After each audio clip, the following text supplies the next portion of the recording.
하나님 말씀 사도행전 5장 17절에서 32절까지 말씀.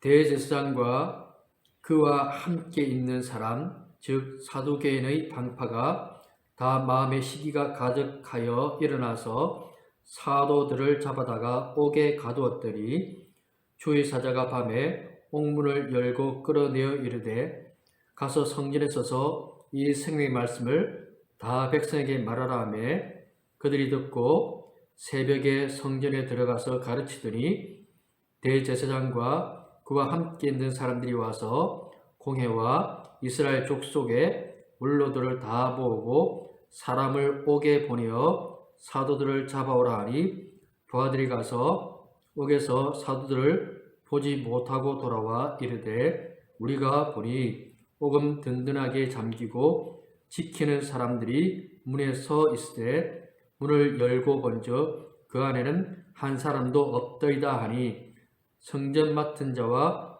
제사장들이 이 말을 듣고 의혹하여 이 일이 어찌 될까 하더니 사람이 와서 알리되 보소서 옥에 가두었던 사람들이 성전에 서서 백성을 가르치더이다 하니 성전 맡은 자가 부하들과 같이 가서 그들을 잡아왔으나 강제로 못함은 백성들이 돌로 칠까 두려워함이더라.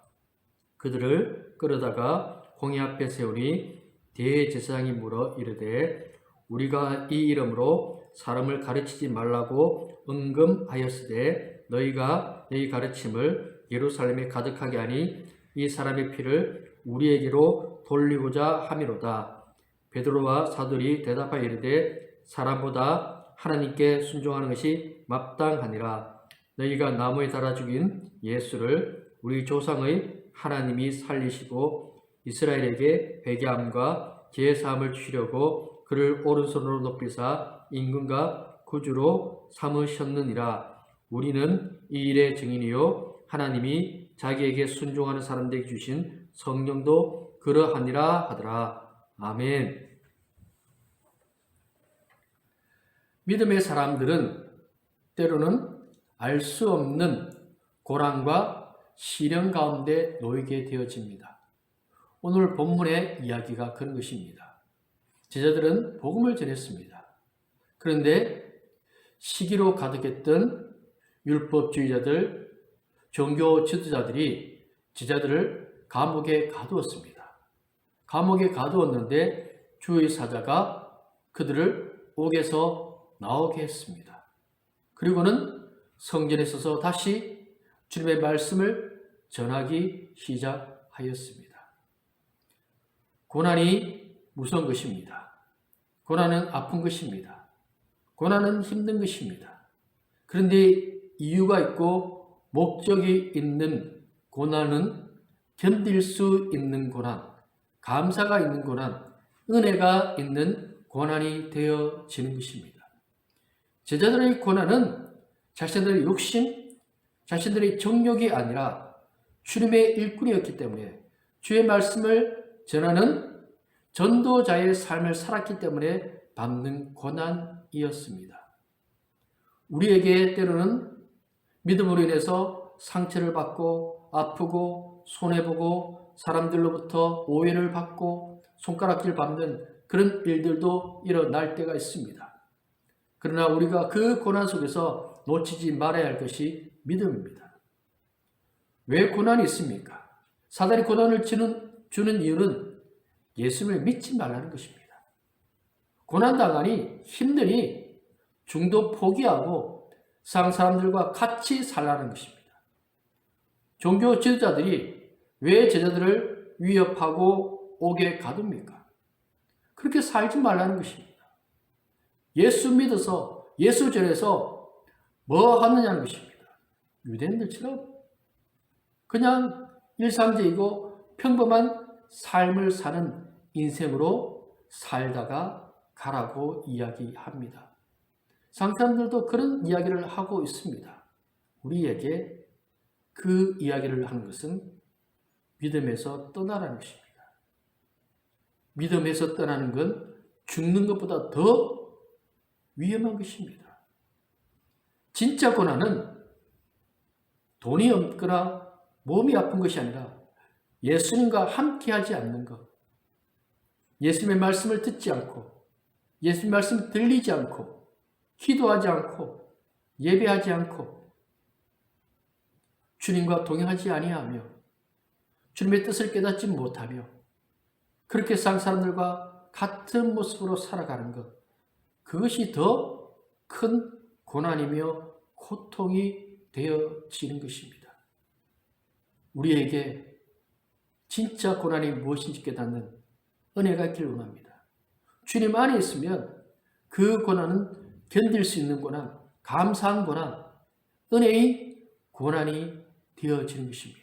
그러므로 제자들은 그 고난을 기꺼이 감내하며 믿음의 삶을 살았던 이유가 되어지기도 합니다. 두 번째로 제자들은 감옥에 갇혔습니다. 그런데 감옥에서 나왔습니다. 감옥에 분명히 간수들이 있고 옥문이 닫혀 있었는데 제자들은 나왔습니다. 주의 사자가 그들을 이끌어내었다고 했습니다. 놀라운 일이 일어났습니다. 왜냐하면 주님이 그들과 함께 하시고 그들 속에서 일하셨기 때문입니다.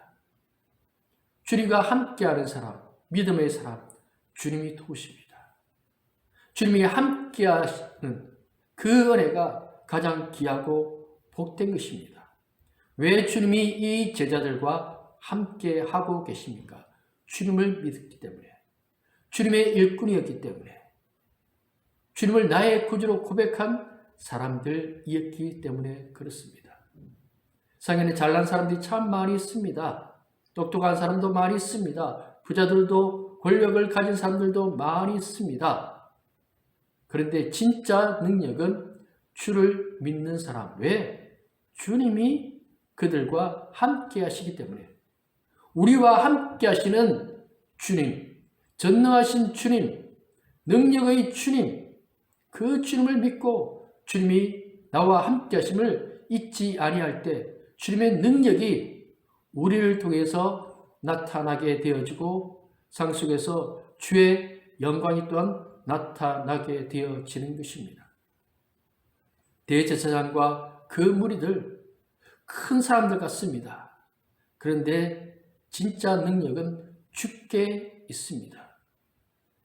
애굽에서 나올 때 애굽은 거대한 강력한 나라였습니다. 하지만 그 나라에 10가지의 재앙이 임하자 애굽의 바로가 손을 들었습니다. 빨리 나가라고 내쫓았습니다. 자기들이 죽을 것 같거든요. 그들이 믿고 그들이 의지했던 것들이, 그들이 신으로 여겼던 것들이 재앙으로 나타났고 마지막에는 첫 번째 태어나서 다 죽는 놀라운 일이 그들 속에 일어났기 때문에 그 모든 일을 행하신 분이 하나님 아버지입니다.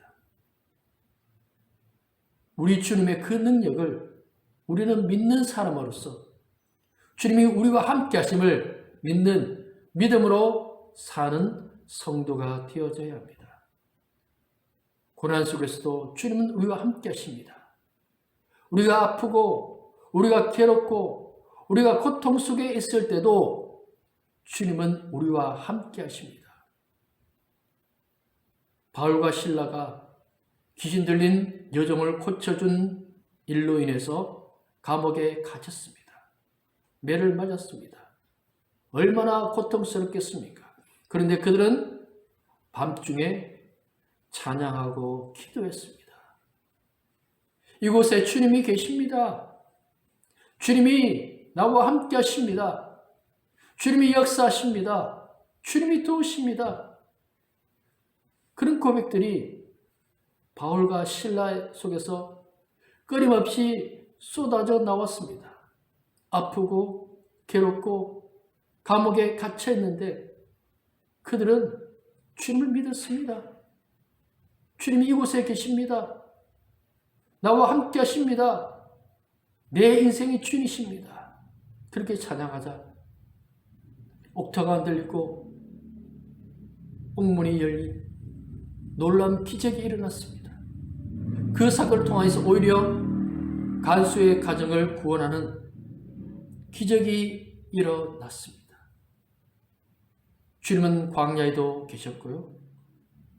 홍해 앞에도 계셨고 여리고에도 계셨고 지금 이곳에도 주님은 우리와 함께 하십니다.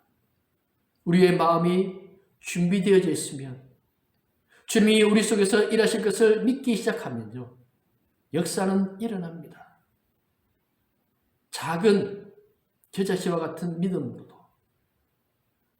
산이 옮겨지는 기적이 일어납니다. 옥문이 열리는 기적이 일어납니다.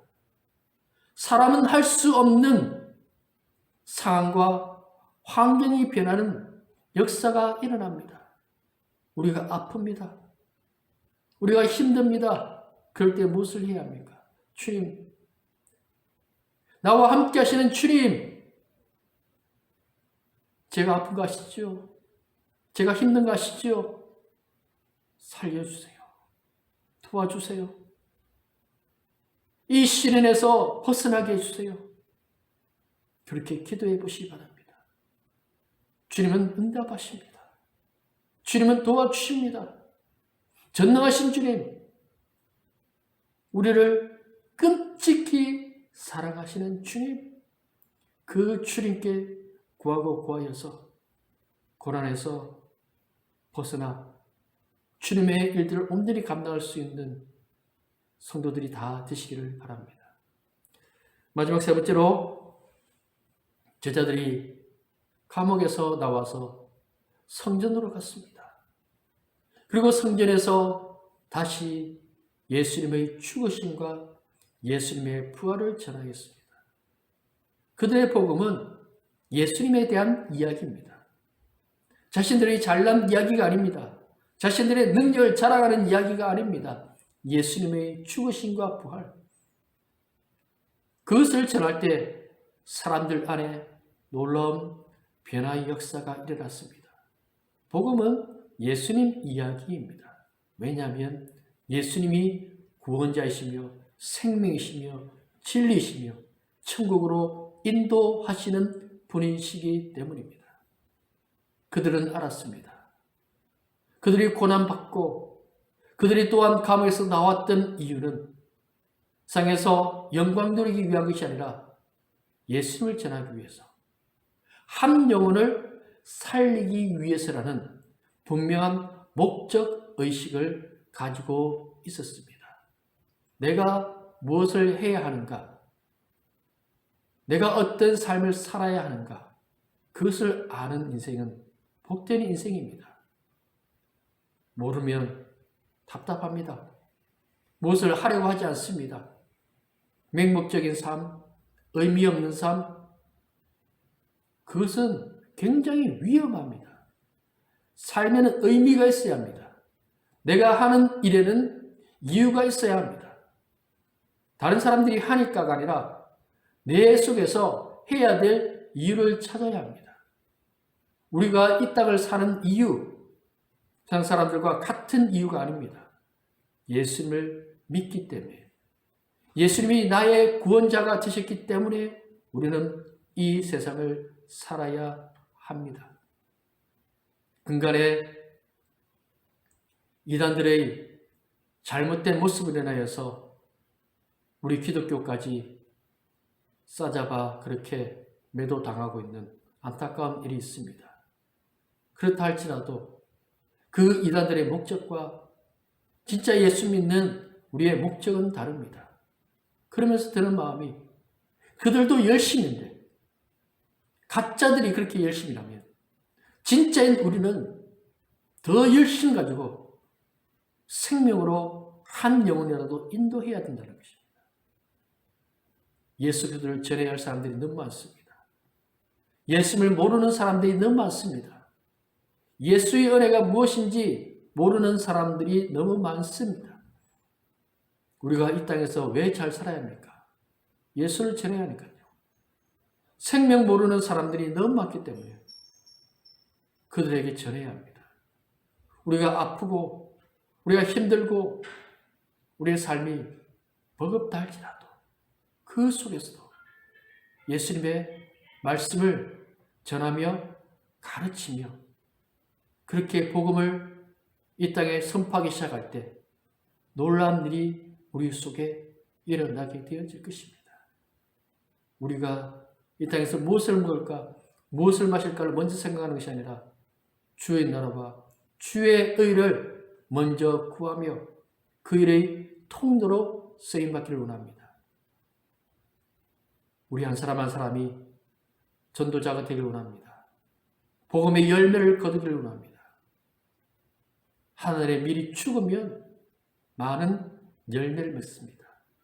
우리가 조금 더 수고하면, 우리가 조금 더 헌신하면, 우리가 조금 더 사랑하면, 우리가 조금 더 나누면 놀라운 주님의 역사가 일어나게 되어집니다. 그러므로 주님이 기뻐하시는, 주님이 우리를 이 땅에 살게 하신 그 이유와 목적에 따라서 복음의 열매를 거두는 우리 모두가 되기를 소망합니다. 기도하겠습니다. 아버지 하나님, 감사합니다. 우리에게 때로는 고난과 시련이 있고 아픈 일들이 있습니다. 그러나 낙심하지 않게 하시옵소서. 끝까지 주님 믿고 주님 의지하고 주님께서 우리 속에서 늘 함께 하시며 일하고 계시며 돕고 계심을 깨닫게 하여 주시기를 원합니다. 고난 속에서도 주만 바라보게 하시옵소서. 주의 능력을 기대하며 소망 가운데 살아가는 주의 백성들이 되기를 원합니다. 우리가 이 고난으로 인하여서 주의 일을 멈추는 자가 되지 않게 하시옵소서. 주님이 기뻐하시는 일, 생명의 소식을 이 땅에 선포하며 전가하여 이 땅을 고치는 자들이 되기를 원합니다. 참된 진리를 선포하여 많은 생명들을 주께로 인도하는 주의 일꾼들이 다 되기를 소망하오니 힘주시옵소서. 능력을 다하여 주시고 성령의 충만함과 기름 부으심을 허락하여 주시옵소서. 예수님 이름으로 기도드립니다. 아멘.